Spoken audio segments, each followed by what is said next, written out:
Joe Biden. Joe Biden. Joe Biden. Joe Biden. Joe Biden. Joe Biden. Joe Biden. Joe Biden. Joe Biden. Joe Biden. Joe Biden. Joe Biden. Joe Biden. Joe Biden. Joe Biden has dementia. That's right. He's the one with the dementia. That's right. It's on the other side of humanity's coin. We have Donald Trump Jr., who was in court again this morning. There he is. You hear the protesters chanting crime family, and that is basically what these people are. I'm not widely known for being a sentimental guy.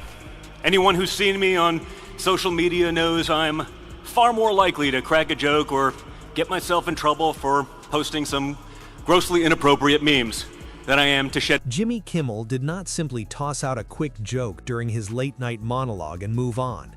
Instead, he delivered a sarcastic line that landed like a grenade aimed directly at Donald Trump Jr., and the reaction across the political internet unfolded like a slow-motion explosion. What began as a routine segment of late-night comedy quickly turned into a tense moment filled with drama and attention, and somewhere in the background, you could almost imagine the sound of silverware clattering at Mar-a-Lago as the moment rippled through the political world. I mentioned last night Trump was the guest of honor at a launch event for Elon Musk's new rocket, and he wasn't the only Donald Trump. Don Jr. was there, and he's been getting some unwanted attention for this. I think Jimmy Kimmel's terrible. You know what suspended him? His talent. You know what else is really what? Take a look at this guy, his ratings. That's what got Jimmy Kimmel out. He was terrible. And didn't he lose? I saw a report where ABC lost millions. When Jimmy Kimmel prepares his punchlines, he does not throw them around carelessly. He studies the moment, observes the atmosphere, and then chooses a target that will create the biggest reaction possible. This time, the focus of his joke was Donald Trump Jr., the outspoken heir to the Trump social media presence and a self-styled culture warrior known for his podcast microphone, his sharp commentary, and the permanently serious expression that seems to follow him everywhere.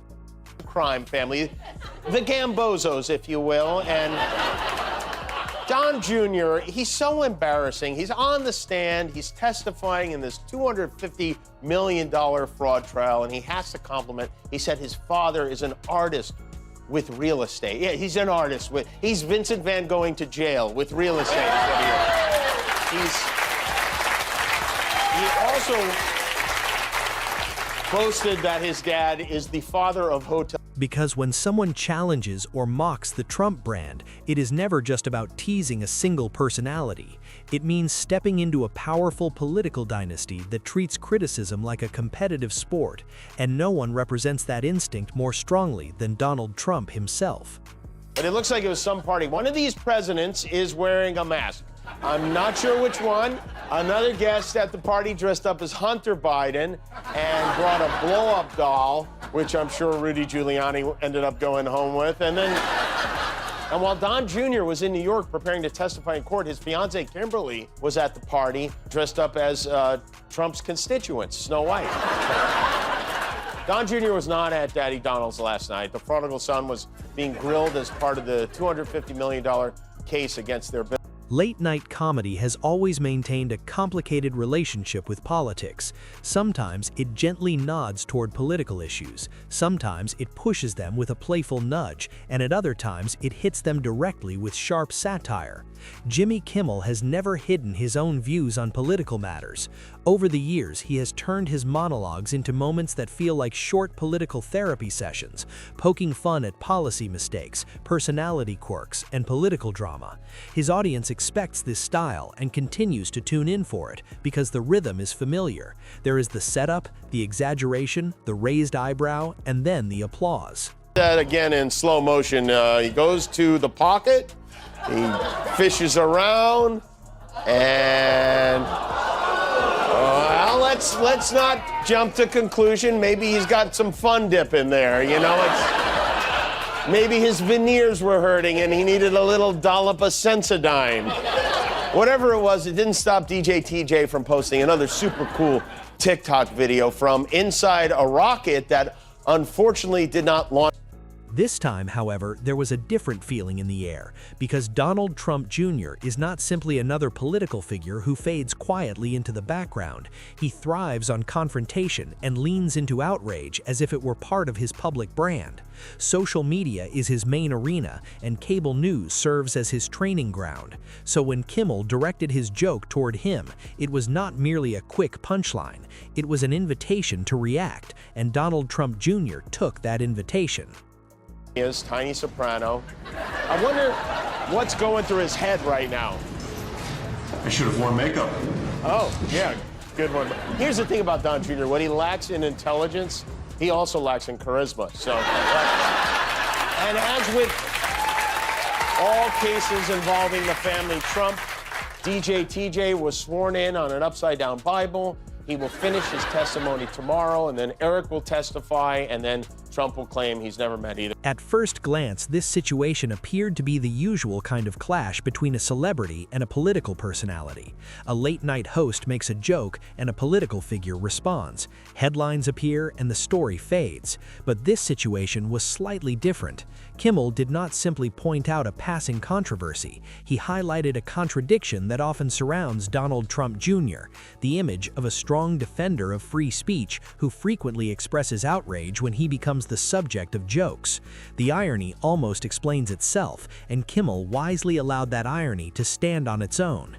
He did not need to shout or rely on dramatic theatrics. He simply held up the mirror and allowed the reflection to speak for itself.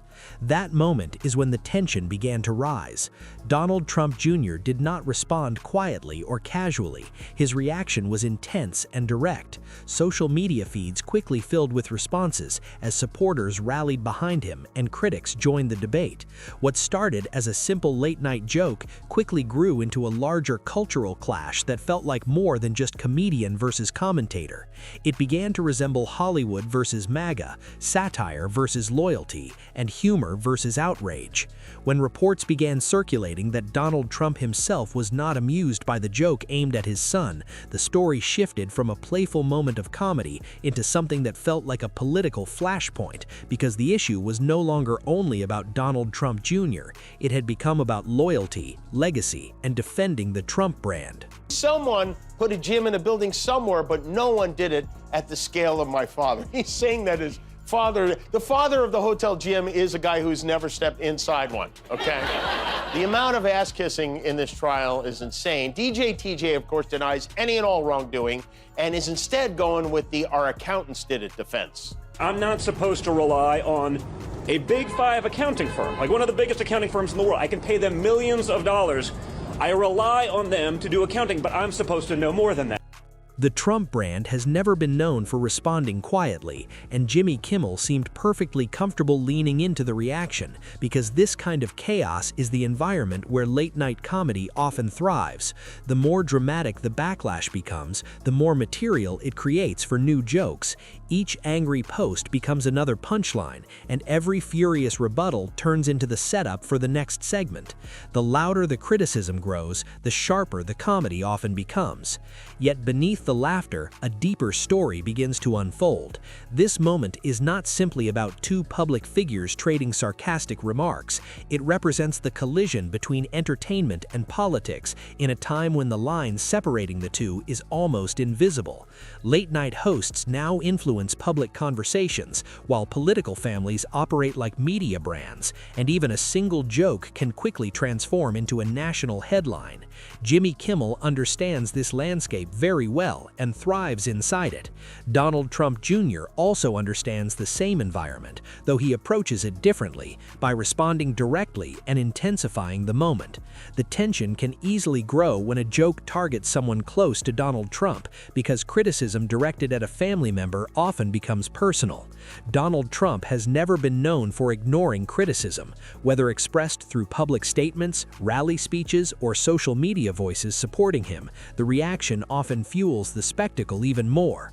When Donald Trump signals anger, his supporters often respond immediately. The volume of the debate increases, and what began as a simple punchline starts to feel like a symbolic battle in the ongoing cultural conflict between political camps and entertainment circles.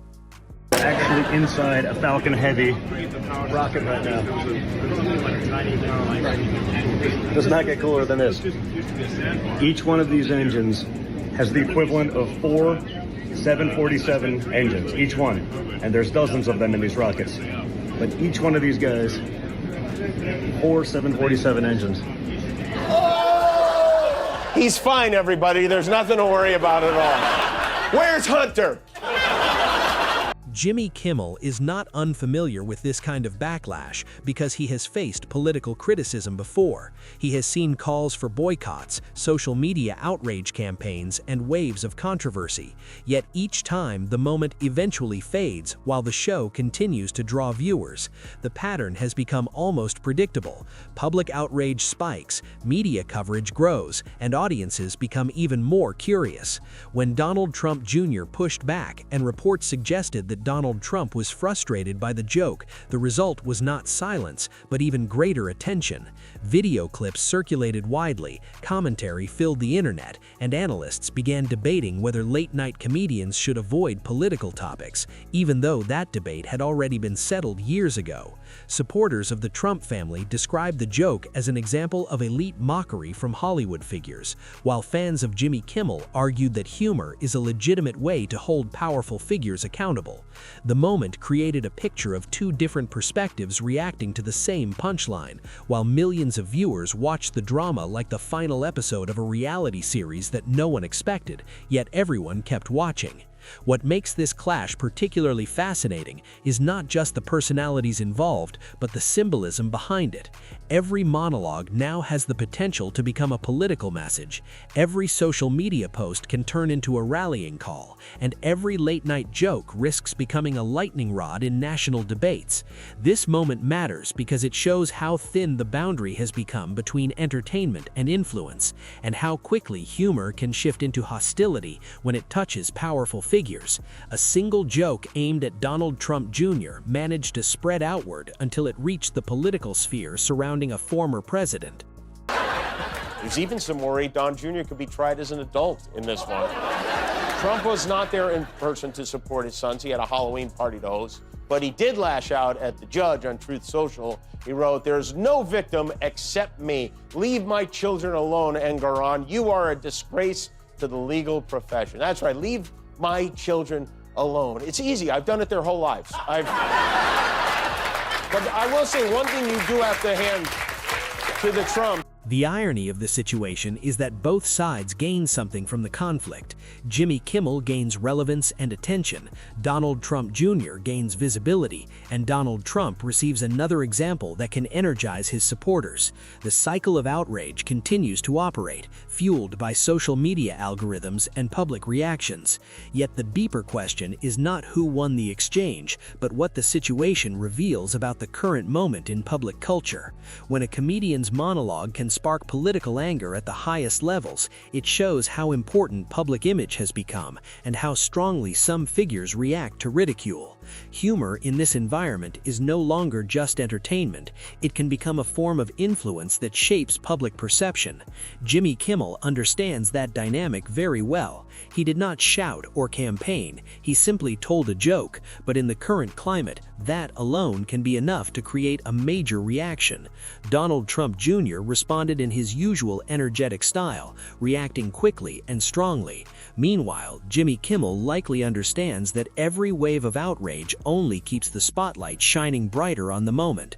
At the same time, inside the political world surrounding Donald Trump, the irritation grows stronger, loyalty among supporters becomes firmer, and the next political talking point almost writes itself. What began as a simple punchline has grown into a clash between comedy and political legacy, between sarcasm and a powerful family name. If this situation proves anything, it is that in modern American culture, some of the most intense political moments don't always begin inside government buildings. Sometimes they begin on a stage under studio lights with a joke that lands just a little harder than expected. I mean, and he's not the only one. The other sniveling MAGA turd who has a weird twist on our president's name is Don Jr. Check this out. Joe Biden, Joe Biden, Joe Biden, Joe Biden, Joe Biden, Joe Biden, Joe Biden, Joe Biden, Joe Biden, Joe Biden, secretly flying. Joe Biden, Joe Biden, Joe Biden, Joe Biden, Joe Biden, Joe Biden, Joe Biden. Joe Biden, Joe Biden, Joe Biden, Joe Biden, Joe Biden, Joe Biden, Joe Biden, Joe Biden. This is the part that many people hesitate to say openly, because the moment a late-night comedy desk becomes a stage for political conflict, the audience is no longer watching only entertainment. They are watching influence unfold in real time. Narratives shift, audiences divide, and powerful personalities collide during a late-night broadcast. The clash between Jimmy Kimmel and Donald Trump Jr. did not grow because of a single joke alone. It grew because that joke touched a cultural tension that has existed for years between Hollywood and supporters of the MAGA movement, between humor popular in one part of the country and pride rooted in another. In this environment, laughter from one group can feel like an insult to another. When that perceived insult involves the Trump family name, the tone quickly changes from comedy into confrontation. Donald Trump Jr. is not a quiet background figure orbiting his father's legacy. He actively participates in shaping it and responds to criticism in ways that attract attention. Reaction becomes part of the spectacle. Jimmy Kimmel's approach works precisely because he does not exaggerate his response. Instead, he allows the reaction from the target. The father of the hotel GM is a guy who's never stepped inside one, okay? The amount of ass-kissing in this trial is insane. DJ TJ, of course, denies any and all wrongdoing and is instead going with the "our accountants did it" defense. I'm not supposed to rely on a big five accounting firm, like one of the biggest accounting firms in the world. I can pay them millions of dollars. I rely on them to do accounting, but I'm supposed to know more than them. By this logic, insurance companies are going to start suing patients for listening to their doctors. Right? Do you understand? Like, am I supposed to know more? Oh, Don Jr. doesn't know anything about it. I'm not an accountant. I'm a business guy.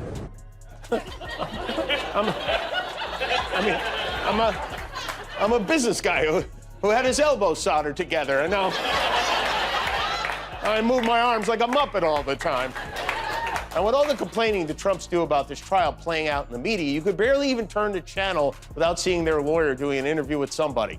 What have they been asking the kids? And tell me how they fit into all of this. They don't fit into all of this. What have they been asking the kids? It's very simple. They'll ask the kids, did you give a value to somebody? Did you do something? And everybody said resoundingly no. And these kids did nothing wrong. They should not be in this case. Ivanka's already out of the case. The boys should not be in the case. That's right. They're just boys. They're kids. Eric has a book report due this weekend. They're both still wearing pull-ups. They're on trial. The real tension, however, comes from the presence that stands above Donald Trump Jr. and remains central to the entire situation. When someone mocks the son, they are also brushing against the father. Donald Trump has never viewed ridicule as harmless entertainment. For him, mockery often feels like a direct challenge to authority and reputation. When that mockery is broadcast to millions of viewers on a major network, it is not easily ignored. In that context, a strong reaction becomes almost inevitable, whether it is expressed privately or publicly. Imagine the dynamic of a former president who built his political identity around commanding attention, now watching a comedian chip away at his family's image with nothing more than jokes delivered in front of a studio audience. Jimmy Kimmel understands that targeting Donald Trump Jr. will not lead to silence. Instead, it creates an echo that spreads through social media and political circles. Supporters of the Trump movement viewed the situation as another example of an entertainment figure mocking a conservative voice and interpreted it as elitist criticism from Hollywood. On the other side, fans of Jimmy Kimmel saw the moment as humor being used to question powerful figures. Both sides believed they were defending something larger than a single joke. They're running a fake university or a phony charitable organization or just burying their mother on a golf course. Seen here. They are a unified front. Trump's lawyers are reportedly having trouble making sure they can even go to all of his trials because there are so many of them. There are court dates today in both New York and Florida. Never has a team of attorneys racked up more billable hours that they will not ever get paid for than this group. That is exactly why the situation became so explosive, because it was never only about the personality of Donald Trump Jr. It was about what he represents, a political movement, a recognizable brand, and the continuation of a style of politics that remains influential. When that movement feels mocked, it responds strongly. Yet, there is an interesting twist that gives the story an almost theatrical quality. Each time supporters react with visible anger, it strengthens the perception that they struggle to accept jokes, and each time Jimmy Kimmel highlights that reaction, it reinforces his image as someone unafraid to challenge powerful figures. The result is a cycle perfectly designed for modern media. The conflict grows larger than it originally was. That is the nature of the intersection between politics and entertainment in the present day. Everything becomes amplified, every reaction becomes personal, and every moment turns into a symbolic battle representing deeper cultural divisions. Jimmy Kimmel represents a perspective that views satire as a way to challenge power. Donald Trump Jr. represents a perspective that sees criticism from media figures as part of a broader cultural conflict. Donald Trump remains the central figure, whose presence influences the entire conversation. What makes the story especially interesting is how predictable the pattern feels, and yet how difficult it is for audiences to ignore. The cycle repeats itself. A comedian delivers a joke, a Trump figure responds, headlines appear, social media erupts, commentators debate whether boundaries were crossed, and just when it appears the controversy might fade, another comment or video clip reignites the discussion. The sequence has become almost formulaic. Joe Biden, Joe Biden, Joe Biden, Joe Biden, Joe Biden, Joe Biden, Joe Biden. Joe Biden, Joe Biden, Joe Biden, Joe Biden, Joe Biden, Joe Biden, Joe Biden, Joe Biden, Joe Biden has dementia. That's right. He's the one with the dementia. That's right. It's like he got bitten by a radioactive morning zoo or something. Joe Biden, Joe Biden, Joe Biden. Here in LA, school is out for the summer. Audiences continue watching because beneath the sarcasm and anger, there is undeniable drama.